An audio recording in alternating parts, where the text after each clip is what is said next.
السلام علیکم میری یوٹیوب کے ساتھیوں، welcome to my YouTube channel scary stories by Saira میں۔ تو پھر چلیے چلتے ہیں ہم آج کی کہانی کی طرف۔ یہ واقعہ مجھ سے میرے ایک سبسکرائبر نے میرے ای میل ایڈریس پہ شیئر کیا تھا۔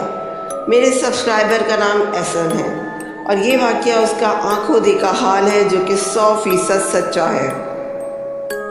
یہ نومبر 2012 کا واقعہ ہے جب احسن یونیورسٹی میں پڑھتا تھا۔ اس دن احسن یونیورسٹی سے جب گھر پہنچا تو تقریباً 4 بج رہے تھے اور اس کو اپنے مدرسے کے ایک ناظم کی کال آئی کہ بیٹا میں اس وقت لاہور میں ہوں اور مدرسے میں کوئی بہت بڑا مسئلہ ہو گیا ہے، تو تم ذرا جا کر دیکھو کہ کیا مسئلہ ہے۔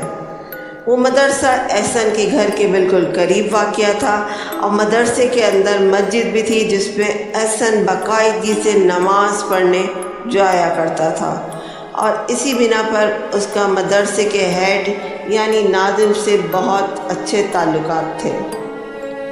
وہ مدرسہ اس علاقے کا کافی قدیم مدرسہ تھا اور دیکھنے میں کافی قدیم اور پرانا لگتا تھا۔ خیر احسن فوری طور پر مدرسے پہنچا تو دیکھا اس نے کہ ایک جگہ مدرسے کے سارے بچے بما ایک استاد کے کسی کو گھیرا ڈال کر کھڑے ہیں اور سب خاموش اور سہمے ہوئے سے لگ رہے تھے۔ جب احسن ان کے قریب گیا تو اس نے دیکھا کہ ایک بچہ چارپائی پر بے ہوش پڑا ہوا تھا، اور استاد صاحب سے پوچھنے پر پتہ لگا کہ یہ بچہ مدرسے کی چھت پر کھیل رہا تھا دوسرے بچوں کے ساتھ۔ جب نماز کا وقت ہوا تو سب بچے نماز کے لیے نیچے اتر آئے اور یہ بچہ جس کا نام فیضان تھا سب سے آخر میں نیچے اتر رہا تھا۔ جب وہ سیڑھیوں کے 4-5 اسٹیپ پر رہ گیا تو یہ گر پڑا اور تمام بچوں نے اسے اٹھایا تو اس نے چیخیں مارنا شروع کر دی اور زور زور سے چلانے لگا کہ مجھے مت مارو، اور کچھ دیر تک چیختا رہا اور پھر بے ہوش ہو گیا۔ پھر احسن بتاتا ہے کہ اس نے مدرسے کے معلم صاحب سے پوچھا کہ کیا آپ نے اس پر قرآنی آیات پڑھ کر پھونکی ہیں؟ تو استاد صاحب نے ان کو بتایا کہ انہوں نے بہت زیادہ مرتبہ اس پر پڑھائی کری ہے، لیکن جب وہ پڑھائی شروع کرتے ہیں یہ بچہ اور زیادہ چیخنا شروع ہو جاتا ہے، اسی لیے میں نے اور بچوں کو بھی منع کیا ہے اور خود بھی نہیں پڑھ رہا۔ میں نے کہا کہ پھر آپ ایسا کریں کہ اس کو اٹھا کر مسجد کے صحن میں رکھ دیں تاکہ خطرہ کسی حد تک کم ہو جائے اور شاید مسئلہ بھی کلیئر ہو جائے، مگر کوئی بھی اس بچے کو اٹھانے پر راضی نہیں ہوا۔ آخر کار احسن نے ہی اس میں آگے بڑھا اور اس نے اس بچے کو آیت الکرسی پڑھ کر اٹھانے کی کوشش کری۔ احسن حالانکہ اچھا خاصا باڈی بلڈر ٹائپ بندہ ہے، لیکن بچے کا وزن اس کو بہت زیادہ بھاری محسوس ہو رہا تھا۔ اس نے اس بچے کو جیسے ہی اٹھایا تو اس کو ایسا لگا جیسے اس نے منو ٹنوں کوئی وزن اٹھا لیا ہے، اور یہ بات سچ ہے کہ اس کو اچھا خاصا زور لگانا پڑ رہا تھا۔ احسن اس بچے کو اٹھا کر مسجد کے صحن کے بیچ میں لے آیا۔ احسن نے پھر یہ سارا واقعہ فون کر کے مدرسے کے ناظم صاحب کو بتایا۔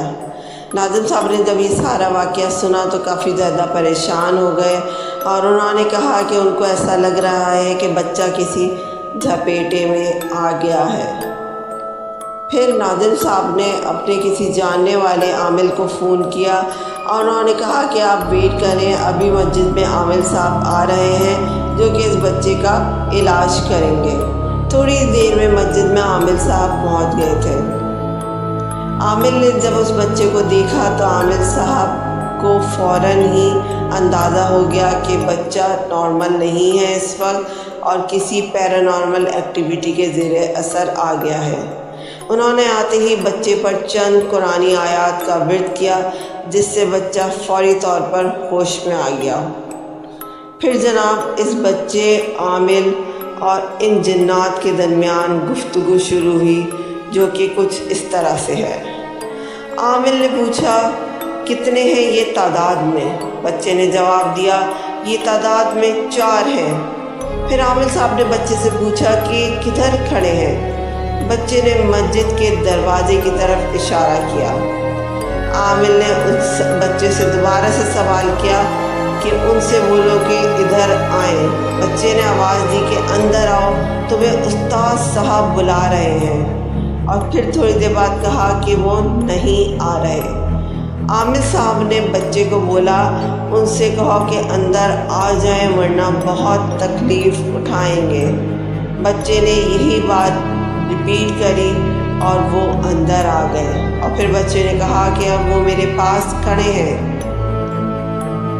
پھر عامل صاحب نے ان جنات سے سوال کیا کہ آخر اس بچے نے آپ کا کیا بگاڑا تھا اور آپ نے مار مار کر اس کا اتنا برا حال کیوں کر دیا؟